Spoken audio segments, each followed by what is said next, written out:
We live in a culture obsessed with the idea of nonstop productivity. Today, success is measured by 5-hour sleep nights, endless to-do lists, and the ability to work to the point of exhaustion. The cultural narrative is ruthless. Sleep is a waste of time. We are conditioned to believe that a healthy lifestyle consists exclusively of broccoli meal prep, calorie counting, and grueling workouts at the gym. But let's strip away this glossy facade and look at the biological reality. If you live to be 90 years old, you will spend about 30 of those years asleep. Think about it. 30 years of complete helplessness, immobility, and closed eyes. Your consciousness slips away somewhere, and every morning you return, unable to explain where you have been. From an evolutionary standpoint, this is an absolute catastrophe. While a lion sleeps, it doesn't hunt, and an antelope becomes easy prey in that exact moment. Evolution has ruthlessly discarded everything unnecessary over millions of years. So why did it preserve a state that leaves a living being so profoundly vulnerable? Alan Rechtschaffen, a renowned sleep researcher, put it bluntly: if sleep does not serve an absolutely vital function, then it is the biggest mistake evolution has ever made. But nature does not make mistakes. A human can die without water in 3 days, and without food in a few weeks. Yet, without sleep, the first serious damage to the brain and internal organs begins after just a few days. Every living creature on Earth, from massive elephants to brainless jellyfish that have existed for over 600 million years, is bound by this law. Sleep emerged before the brain itself did. A truly healthy lifestyle doesn't begin on a treadmill or on a plate. It begins in your head. And mental health plays the paramount role here, with sleep serving as its ultimate, irreplaceable architect. For millennia, humans filled their complete lack of understanding about the nature of sleep with myths. The Egyptians called sleep a little death, believing that the soul temporarily leaves the body.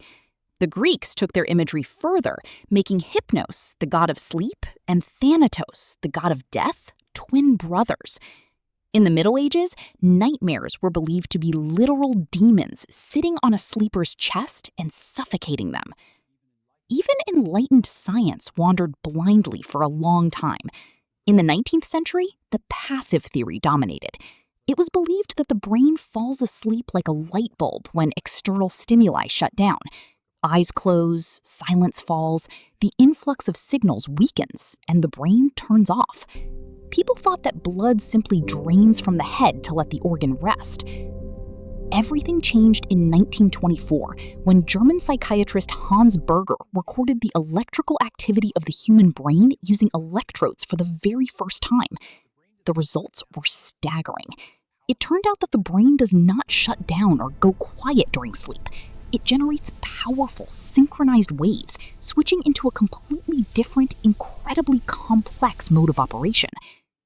The theory of simple rest fell apart at the seams. The brain doesn't rest according to a daytime schedule. It launches processes that are physically impossible to execute while awake.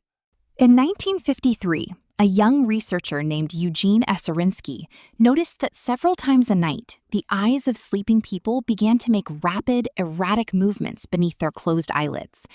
The instruments recorded a burst of activity. The electroencephalogram looked exactly as if the person were wide awake. This discovery was named rapid eye movement sleep, or the REM phase. During REM sleep, the body receives a command for complete paralysis.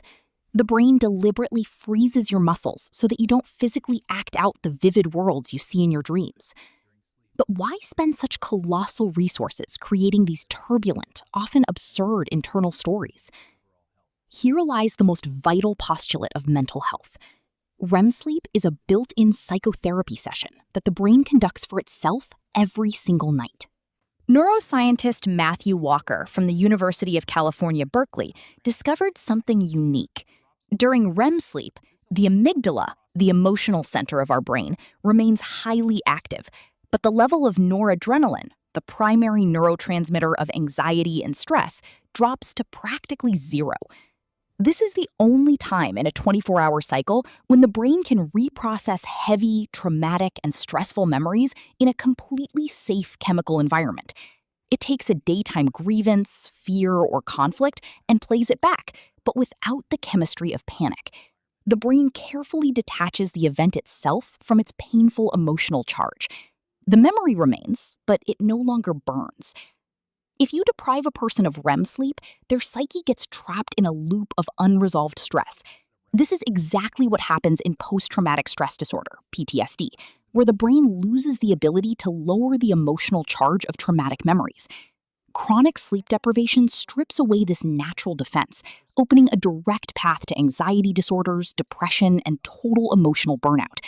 Psychological well-being is simply impossible without this nightly recalibration.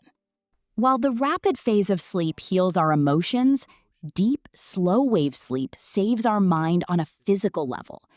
During the day, our brain works at maximum capacity and inevitably produces toxic waste. Among these byproducts is beta amyloid, a dangerous protein that, when it accumulates, clumps into plaques, blocks signals between neurons, and triggers the devastating cascade of Alzheimer's disease. Until 2013, science did not understand how the brain gets rid of this waste, given that the classic lymphatic system does not extend into it. The breakthrough was made by neuroscientist Mikan Niedergard, who discovered the glymphatic system. It turns out that the brain simply cannot conduct a deep cleaning during the day. The cells are packed tightly against one another so as not to disrupt normal signal transmission. You cannot host a busy party and scrub the floors throughout the house at the same time. But as soon as we fall into a deep, slow-wave sleep, the glial cells, astrocytes, shrink, and the intercellular space expands by nearly twofold. At this point, cerebrospinal fluid rushes through the brain tissue like water from a high-pressure street washer, flushing all the metabolic waste accumulated during the day into the bloodstream, where the body can safely dispose of it.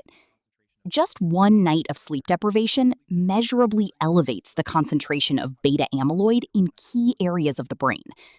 Chronic sleep deficit in your 30s or 40s directly dictates whether you will maintain cognitive health, mental clarity, and the ability to recognize your loved ones when you are 70. Parallel to this cleanup, the brain handles memory consolidation. The hippocampus works like a courier, transferring important facts, events, faces, and names from short-term storage to the long-term neocortex. Pulling an all-nighter to study your work is the equivalent of writing a highly complex, critical document and then hitting delete instead of save. You are simply not allowing the brain to physically lock the information in. What happens to the body when you remove this load-bearing architecture? After just the first 24 hours without sleep, cortisol, the stress hormone, spikes sharply. The immune system retreats. The activity of natural killer cells, which detect and destroy viruses and cancer cells, drops by a staggering 70% after a single night of poor sleep. People who sleep less than 6 hours a night contract the common cold 5 times more frequently than those who get a full 7 to 8 hours. After 48 hours without sleep, hallucinations begin, alongside microsleeps, bursts of unconsciousness lasting a few seconds that a person doesn't even notice. Behind the wheel, this turns into a death sentence.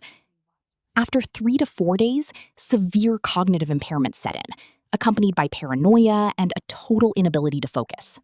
In harsh but telling experiments with rats that were completely and permanently deprived of sleep, the animals died within 2 to 3 weeks.